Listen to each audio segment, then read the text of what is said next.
అందరికీ నమస్కారం. Welcome to our channel. మొన్ననే ఒక వీడియో చేసాం మనము. చంద్రబాబు నాయుడు గారు క్లియర్గా చెప్పారు, వచ్చే ఆదాయం జీతాలకు ఖర్చులకు సరిపోతుంది. కేంద్రం ఇచ్చే ఆ గ్రాంట్స్ అన్నీ కూడా మనం అప్పులు కట్టడానికి వడ్డీలు కట్టడానికి సరిపోతుంది. మనము పథకాలు ఇవ్వాలంటే అప్పు చేయాల్సిన పరిస్థితి, అంతకంటే గతి లేదు. ఇంకా ఎలా నేను పథకాలు ఇస్తాను, లేకపోతే పథకాలు ఆపేయలేను కదా అని చెప్పేసి ఒక మాట మాట్లాడాడు. అది విపరీతంగా విమర్శలకు దారితీసింది.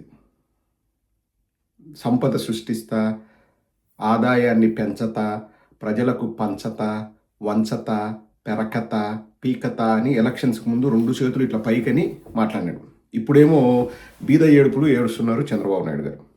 ఆదాయాన్ని పెంచతా అని ప్రగల్భాలు పలికిన చంద్రబాబు నాయుడు ఈరోజు అప్పు చేస్తా అంటే రాష్ట్రం మొత్తం విచిత్రంగా చూస్తున్నారు. అంటే ఇదే మొదటిసారి కాదు.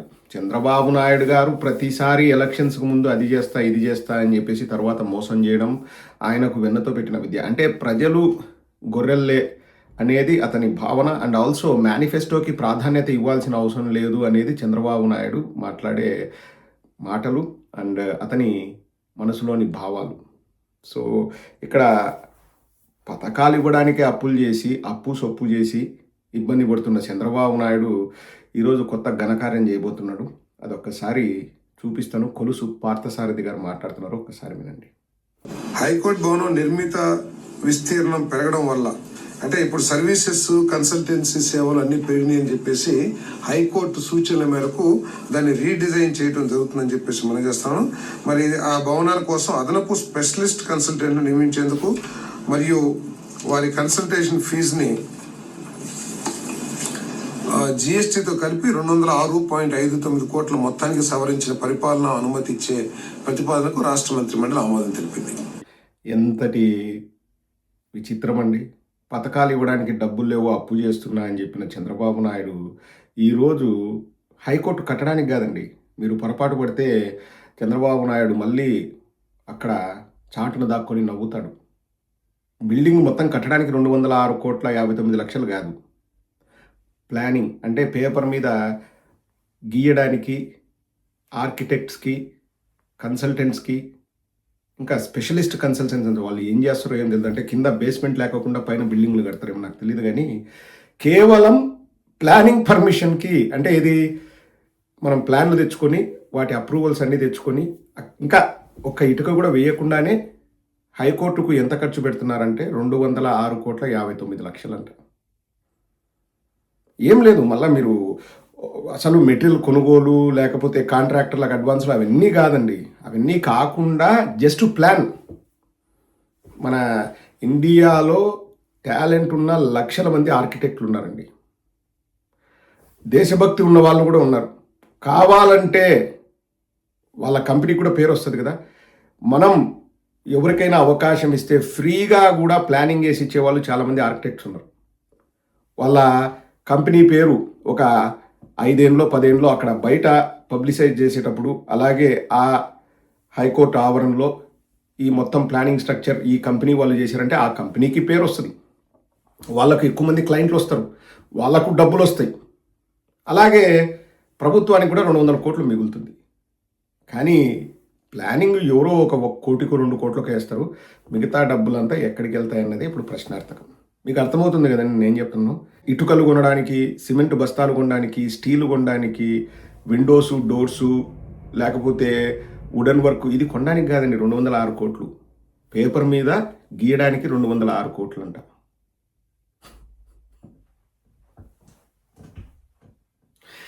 సెల్ఫ్ ఫైనాన్సింగ్ సిటీ అని చంద్రబాబు గారు అంటారు. ఎక్కడ సెల్ఫ్ ఫైనాన్సింగ్? ఇప్పటికే 60,000 కోట్లు అప్పు చేశారండి. మీ పిల్లల భవిష్యత్తును తాకట్టు పెట్టి చంద్రబాబు నాయుడు నేను ఆకాశ హర్మ్యాలు. నాకు ఒక్క కాన్సెప్ట్ అర్థం కావట్లేదండి. ఇప్పుడు 200 కోట్లు పెట్టి ప్లానింగు, 1000 కోట్లు పెట్టి హైకోర్టు కట్టారనుకోండి. అంటే ఆ బిల్డింగులు చూసి లేకపోతే అక్కడున్న సౌకర్యాలు చూసి ఎవరైనా వాళ్ళ పనితీరు మార్చుకుంటారా? హైకోర్టు అనే కాదు, ఏ బిల్డింగ్ అయినా, సెక్రటరీ అయినా, ఏదైనా పనులు త్వరితగతిన పూర్తవుతాయా? కేసులు త్వరితగతిన పరిష్కారం అవుతాయా? అంటే బిల్డింగులు బాగుండి అన్ని బాగుండి కేసులు త్వరితగతిన పరిష్కారం అవుతాయంటే ఇప్పుడు సరిగా పనిచేయనట్లా? సౌకర్యాలు ఉండాలి, నేను ఎక్కడా కాదనట్లేదు. కానీ ఇలానా ప్లాను గీయడానికి 206 కోట్ల ఎంత దుర్వినియోగం అయిపోతుందంటే అండి, ప్రభుత్వ సొమ్ము ఎంతగా దుర్వినియోగం చేస్తున్నారంటే వీళ్ళు, సెక్రటేరియట్ ముందర ఉద్యానవనానికి 567 కోట్లంట. ఏందండి, మొక్కలు నాటడానికి 567 కోట్ల, అద్దాలకు 2500 కోట్లంట. బిల్డింగ్ కాదు, అద్దాలకు 2500 కోట్లంట. మనది సర్ప్లస్ డబ్బులున్న రాష్ట్రం కాదండి, మంది పేద రాష్ట్రం. ఇన్ని వేల కోట్లు ఇలా ఖర్చు పెట్టుకుంటూ పోతే ఎప్పుడు రిటర్న్స్ ఎప్పుడు వస్తాయి? పైగా అవి డెడ్ ఇన్వెస్ట్మెంట్ అండి. అదేం సెల్ఫ్ ఫైనాన్సింగ్ సిటీ అది ఇది అంటున్నాడు. ఏదో ఆడ ఒక ఆకాశ హర్మ్యాన్ని కడతాడంట, పక్కన బిల్డింగ్ నమ్ముతాడంట. ఎవడొచ్చి 200 కోట్లకు ఎకరం కొంటాడు? వాడు దేనికోసం కొంటాడు? కొని ఏం చేస్తాడు? పోనీ ఇట్లా కొనే వాళ్ళంతా ఎవరండి? ఒక రిక్షా దొక్కే కార్మికుడా, లేక ఆటో సోదరుడా, లేకపోతే ఒక బార్బర్ షాప్ పెట్టుకున్న సోదరుడా, ఒక చికెన్ షాప్ పెట్టుకున్న సోదరుడా, ఒక జనరల్ స్టోర్ పెట్టుకున్న సోదరుడా, ఒక రైత, ఒక కర్షకుడా, ఒక కార్మికుడా, ఒక శ్రామికుడా, ఒక మహిళా రైతు, వాళ్ళే అంటారు కదా, ఒక మహిళా రైత, ఎవరు 200 కోట్లు ఎకరానికి కొనేది? బడాబాబులు, డబ్బున్నోళ్ళు. మళ్ళీ వీళ్ళందరికీ ఇప్పుడు నేను ఎవరైతే పేర్లు చెప్పినా వాళ్ళకి ఎంట్రెన్స్ ఉంటుంది అక్కడ. ఇంకా రాజధాని అందరిది ఎలా అవుతుందండి? ఎలా అవుతుంది అందరిది రాజధాని? అసలు మన సమాజం ఎందుకు ముందుకు పోవట్లేదు, ఎందుకు బాగుపడట్లేదు అంటే ఈక్వాలిటీ అనేది లేదండి మన సమాజంలో. ఇప్పుడు నేను వెస్ట్రన్ కంట్రీస్ ఎందుకు డెవలప్ అయినాయి, డెవలప్డ్ కంట్రీస్ అంటారంటే, నేను చక్కటి ఉదాహరణ ఎప్పటి నుంచో చెప్పాను. ఆకాశ హర్మ్యాలు కట్టడం కాదు వెస్ట్రన్ కంట్రీస్, లేకపోతే ఇంకోటి కాదు. అందరికీ సమాన హక్కులు కల్పించిన రోజే మనం వెస్ట్రన్ కంట్రీస్తో పోటీ పడగలం.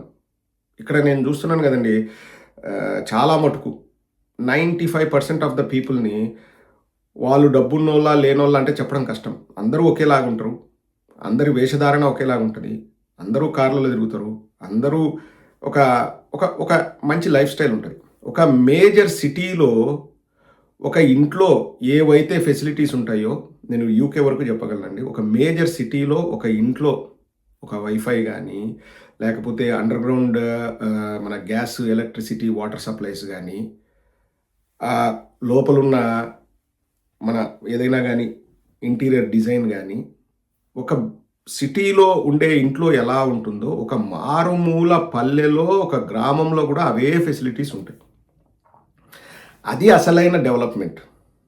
మన వాళ్ళు రెక్కాడితే కానీ డొక్కాడని జనాభా ఇంకా మన రాష్ట్రంలో 70-80% ఉంటే, ప్లానింగ్కు 206 కోట్లు, సెక్రటేరియట్ ముందర మొక్కలు పెంచడానికి 547 కోట్లు, అద్దాల మేడలకు 2500 కోట్లు. ఎంత తారతమ్యం అండి! రోజుకు 300-400 కూలి వస్తే చాలు భగవంతుడా, నా పిల్లలకు నోట్లోకి 4 వేళ్ళు పోతాయని ఆలోచించే ప్రజానీకం ఉన్న రాష్ట్రంలో 100 కోట్ల గురించి మాట్లాడితే ఎప్పుడండి? నేను అడుగుతున్నా. ఇందాక నేను చెప్పినాను కదా, ఒక 10 మంది డిఫరెంట్ వృత్తుల వారు, వాళ్ళు ఎప్పుడు 200 కోట్లు పెట్టి ఎకరంగా ఉంటారు? పోనీ వాళ్ళ జీవన విధానాలు మెరుగుపడినాయా? వాళ్ళకు మెరుగైన అవకాశాలు వస్తున్నాయా? నిరుద్యోగ భృతి 3000 ఇస్తున్నారా? రైతు భరోసా టైంకి ఇస్తున్నారా? 1500 ఇస్తా మహిళలకు, 18 ఏళ్ళు దాటిన మహిళలకన్నా ఇస్తున్నారా? వాటిని ఇవ్వడానికి డబ్బులు లేవంటాడు. ఇలా ఖర్చు పెడుతున్నారు. ఇదేం మళ్ళీ మొత్తం ఆ 206 కోట్లు సద్వినియోగం చేయరు.